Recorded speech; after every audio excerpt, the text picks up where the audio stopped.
Is the quarterback carousel about to spin wildly in San Francisco? With the recent trade of a certain NFC West signal caller, the 49ers' future at the position may be in jeopardy. Rumors are swirling that the organization could make a bold move, and you won't want to miss who might be on the radar. As we dive into this pivotal moment for our beloved 49ers, make sure to hit that subscribe button and give us a thumbs up to stay in the loop on all the latest updates.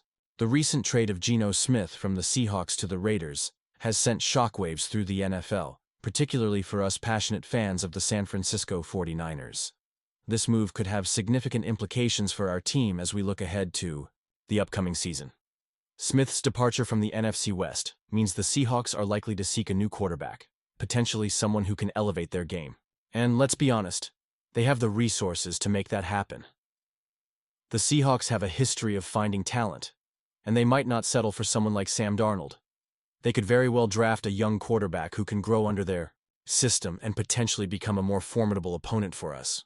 Remember, Gino was 1-5 against the 49ers, including a playoff loss. So, while some might see his exit as a good thing, we need to be cautious about what comes next for Seattle. They could be gearing up to improve, while we remain in a bit of a quarterback conundrum ourselves. Speaking of quarterback situations, let's talk about Brock Purdy. If the Raiders are willing to hand Smith an extension that could reach $45 million per season, it raises the question, what does that mean for Purdy? We all know he's been a revelation for us, but can we expect him to demand an even heftier price tag, potentially moving into the $50 million range? That's a staggering number, and while Purdy has shown he can lead this team, I'm honestly torn about whether we should commit that kind of cash to him. The 49ers have reportedly made an initial offer of $45 million per season, which is a lot for any quarterback, let alone one who's still proving himself at the highest level. If Purdy's demands escalate because of Smith's deal, could that push us out of the quarterback market altogether? It's a real possibility. The last thing we want is to be in a position where we have to consider trading Purdy or even drafting a new franchise quarterback to replace him. In a league where quarterbacks are the cornerstone of success, it's critical we make the right decision. And let's not forget the potential alternative on the table: signing a veteran like Aaron Rodgers. Could we really go down that path? While Rodgers brings incredible experience and talent, it would also mean a shift in strategy for our team. We'd be betting on a quarterback who, while still elite, is at a different stage in his career. It's a bold move that could pay off, but it also comes with its own set of risks. As fans, we've got to consider what these decisions mean for our future. The quarterback market is heating up, and it's essential to keep our eyes peeled on how it all unfolds. Are we willing to put our faith in a young quarterback with potential, or do we gamble on a proven veteran?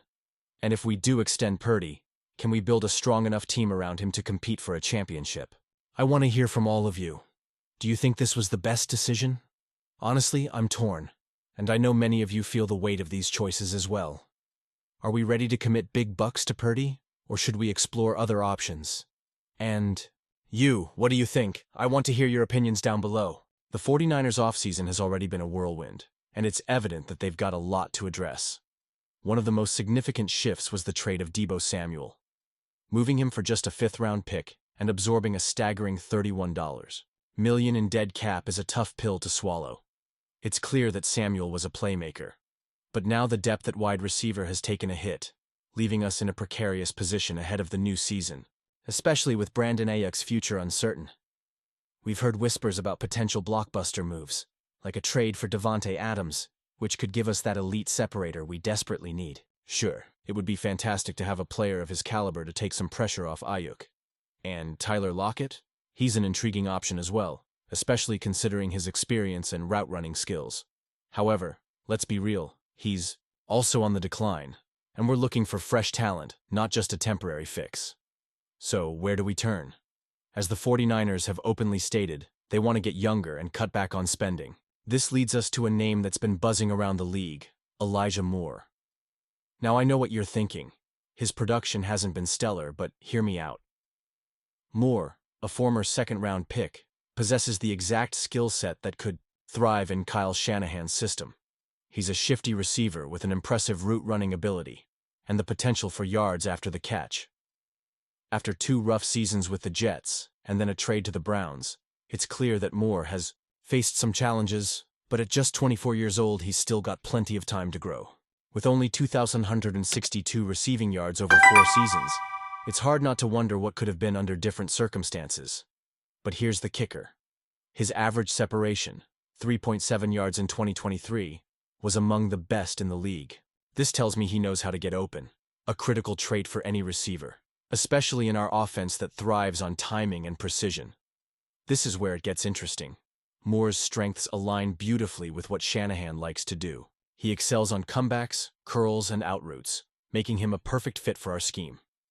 His ability to change direction smoothly could give us the edge we need against defenses that are increasingly leaning toward man coverage. Imagine him running those timing routes and creating separation. He could be a game changer for us. But let's not gloss over the concerns. At 5'10" and 180 pounds, can he handle press coverage? And why hasn't he been able to produce more consistently? Those are valid questions, and with Robert Saleh now back in the fold, he could provide valuable insights into Moore's past struggles in New York. When you look at all the options on the table, Moore stands out as a low-risk, high-reward signing. The 49ers can scoop him up without breaking the bank, allowing them to keep their cap flexibility intact while still addressing other pressing needs on defense. In a world where we're contemplating aging stars like Adams or Lockett, betting on a young player with potential like Moore makes a lot of sense. So, was this the best decision? Honestly, I'm torn. On one hand, you want to bring in a proven talent, but on the other, investing in a young player who can grow with the team could pay dividends down the road. I genuinely believe that if Moore can tap into his potential, he could be a key piece in elevating our offense and helping us chase that elusive championship. And you? What do you think? Are we on the right path with this potential signing? I want to hear your opinions down below. This is the kind of discussion that fuels our passion as fans. Let's debate what this means for our future. Don't forget to activate the notification bell to get all the latest updates. And if you enjoyed this video, make sure to like and share it with fellow 49ers fans. Subscribe to the channel for more insights and analysis as we dive deeper into this offseason and what it holds for our beloved team.